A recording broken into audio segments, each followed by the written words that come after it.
Hoy vamos a ver qué son los géneros literarios. Los géneros literarios son las distintas agrupaciones de las obras literarias.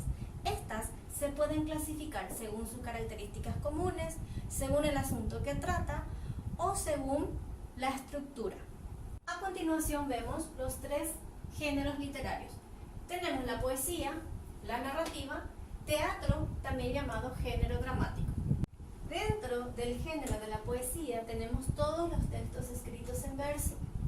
Este género a su vez se divide en lírica y en épica. La poesía lírica es subjetiva, ya que expresa sentimientos internos del poeta. Suele ser breve y generalmente su tema es el amor. En cambio, la poesía épica es objetiva, ya que expresa hechos legendarios de un héroe. Esta poesía es extensa y suele estar escrita en pasado. Dentro de la narrativa tenemos todos los textos escritos en prosa, que narran hechos en situaciones determinadas.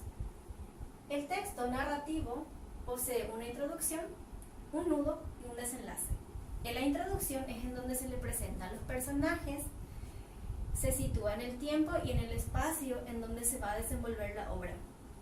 Dentro del nudo es en donde empiezan los conflictos que surgen entre los personajes.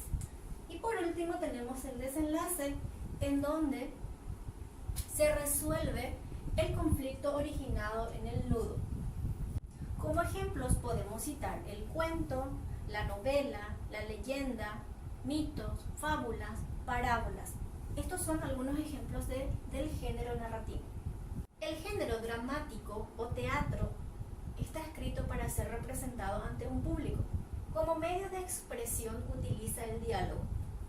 Dentro del teatro tenemos la comedia, la tragedia y el drama.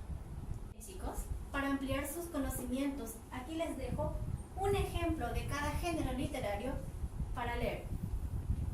De la poesía lírica, Poema 20 de Pablo Neruda. De la poesía épica, El cantar del mío Cid, es de autor desconocido. Del género narrativo tenemos el subgénero una novela que se titula Hijo de hombre, del autor paraguayo Augusto Roabasto. Y por último, del teatro les sugiero una obra teatral que se titula Hamlet de William Shakespeare. Muy bien, esto ha sido todo por hoy. Espero que les haya gustado.